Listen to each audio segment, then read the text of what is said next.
Hello friends, welcome to Chandu's kitchen and vlogs. ఇవాళ మహాచండి అవతారం హల్వా ప్రసాదం వీడియోలో చూపిస్తున్నట్టు డ్రై ఫ్రూట్స్ కానీ డ్రై నట్స్ కానీ ఒక గిన్నెలో నెయ్యి వేసుకొని ఇవన్నీ దంచేసుకొని ఈ గిన్నెలో యాడ్ చేసుకోవాలి.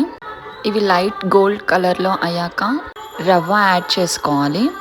నేనైతే ఇక్కడ కొంచెం క్వాంటిటీలో చేస్తున్నాను. లైట్గా ఫ్రై చేసుకోవాలి.